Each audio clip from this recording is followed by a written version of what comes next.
लगता है, रोते हुए कहता है कि साहब, मुझे खुशी इस बात का है कि मैं राजा रघुवंशी बनने से बच गया हूँ। मैं तो इसके लिए पूरी तैयारी कर चुका था। हनीमून पे जाने के लिए हम लोगों ने बिल्कुल पूरा प्लान बना लिया था और नैनीताल जा रहे थे। जैसे ही इसके भागने की और उसके वापस आने की खबर लगी, वह मुझे खुशी है। मैं कोई कार्रवाई नहीं चाहता, वाकई कोई कार्रवाई नहीं होनी चाहिए। दुल्हन अपने प्रेमी के साथ चली जाती है, दूल्हा खुशी खुशी अपने घर आ जाता है। यहाँ दूल्हा अपने को जितना लकी मान रहा था, आज की कहानी जो मैं आपको सुनाने जा रहा हूँ, शायद यह व्यक्ति इतना लकी नहीं था, क्योंकि जो इसकी पत्नी ने उसके साथ किया था, वह वाकई सोनम की कहानी को एक बार फिर से याद कर देती है। नमस्कार, मैं संजू यादव। आज की जो सच्ची घटना मैं आपको सुनाने जा रहा हूँ, यह सच्ची घटना है राजस्थान प्रदेश के एक जिला है अलवर, और अलवर जिले का एक थाना लगता है खरेली।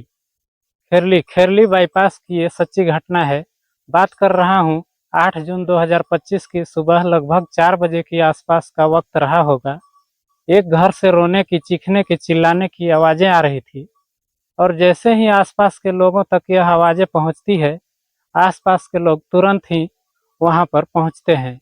एक व्यक्ति है जो कि टेंट का कारोबारी है, करोड़पति आदमी है। नाम उसका मानसिंह उर्फ वीरू होता है।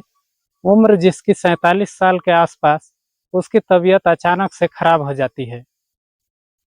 आसपास के लोग मिलकर उस व्यक्ति को सीधा हॉस्पिटल लेके जाते हैं। हॉस्पिटल में उसका उपचार शुरू होता है, और डॉक्टर साहब कहते हैं कि हम इसे बचा नहीं पाए, यह मर गया। अब उसके मरने की खबर जो उसके रिश्तेदारों को, उसके परिवार वालों को पहुंच जाती है, तो परिवार वाले, रिश्तेदार, ये सब परेशान थे। यह सोचकर कल तक तो बिल्कुल ठीक था, लेकिन अचानक से इसको हो क्या गया। तभी घर वाले परेशान थे, लेकिन उसकी जो 2 बीवियां थी, वो ज़्यादा परेशान थी। अपने पति को याद कर करके वो बेहिसाब तरीके से रो रही थी, बिलख रही थी।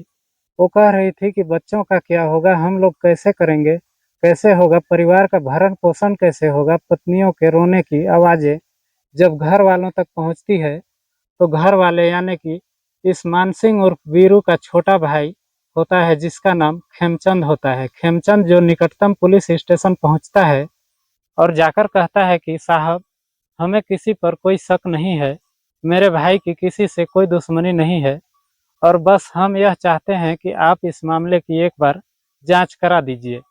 यदि कोई दोषी हो तो उसको गिरफ्तार करके जेल भेज देना।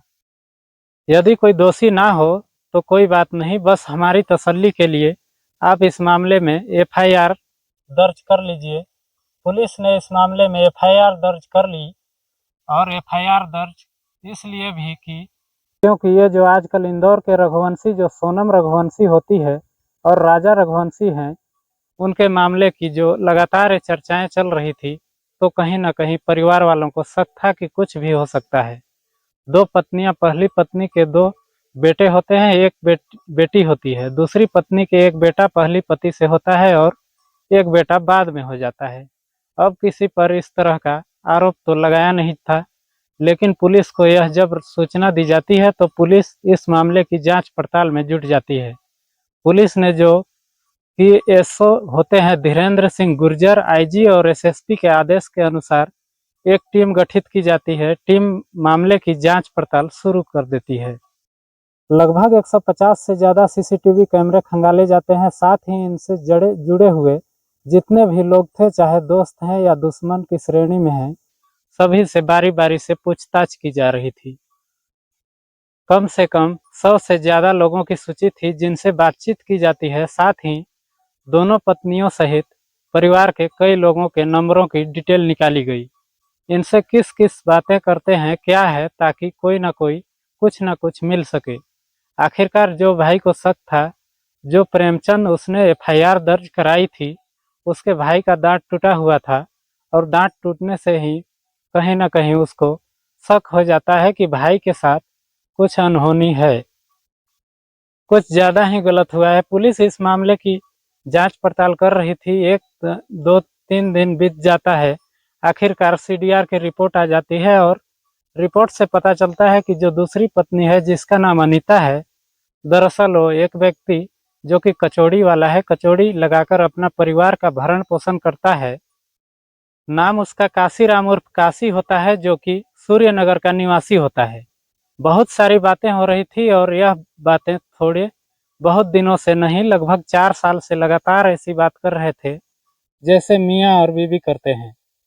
अब यहाँ इन दोनों के बीच में शक पैदा हो जाता है। पुलिस दूसरी पत्नी यानी कि अनीता को हिरासत में लेती है, उससे बातचीत करती है और पूछताछ करती है कि उस कचौरी वाले से तुम्हारा रिलेशन है। तो वह बताती है कि मेरी एक परचून की दुकान है, अच्छी दुकान है, और वहाँ पर वह खरीदारी करने के लिए आता है।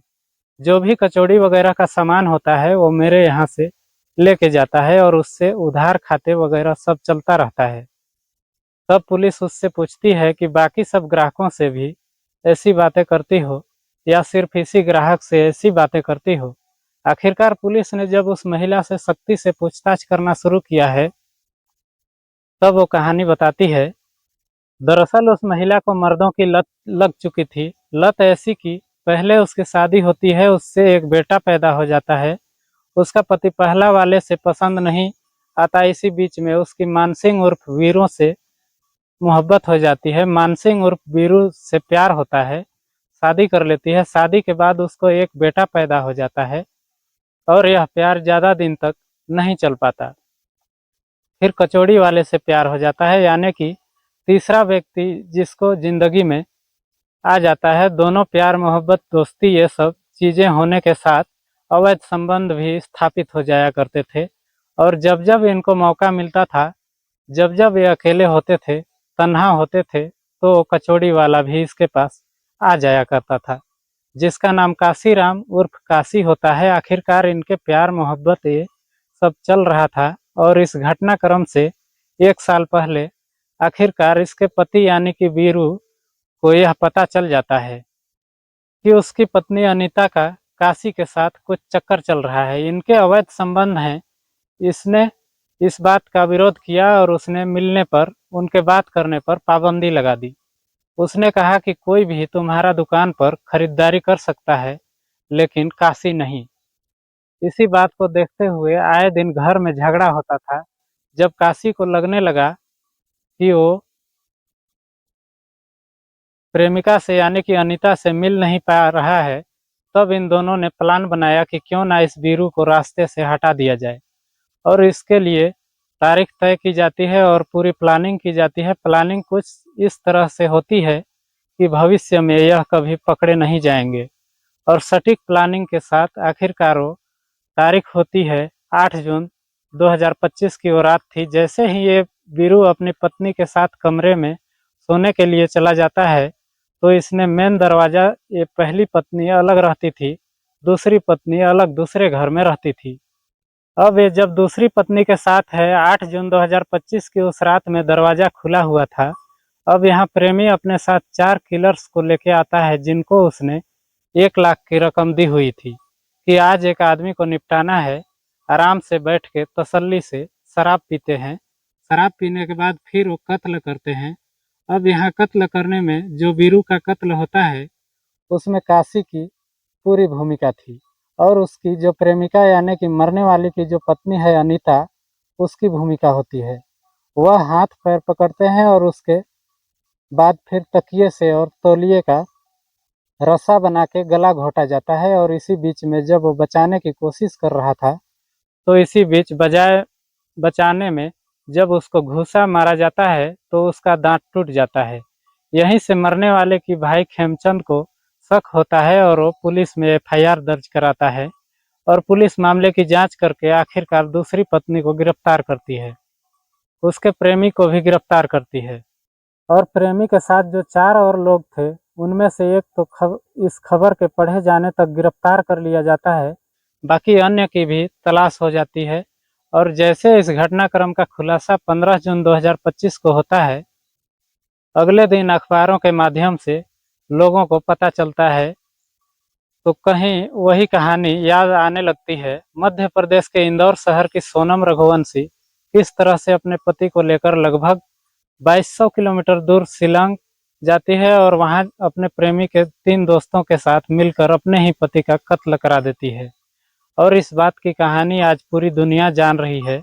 और जब जब पत्नियों को मारने की कहानी सामने आती है, तभी लोग चर्चाएं करना शुरू कर देते हैं। दोस्तों, इस पूरे घटनाक्रम को सुनाने का उद्देश्य किसी को परेशान करना नहीं है, किसी का दिल दुखाना नहीं है, बल्कि आपको जागरूक करना है, आपको सचेत करना है। आप जहां भी रहें अपना ख्याल रखें, सुरक्षित रहें। जय हिंद, जय भारत।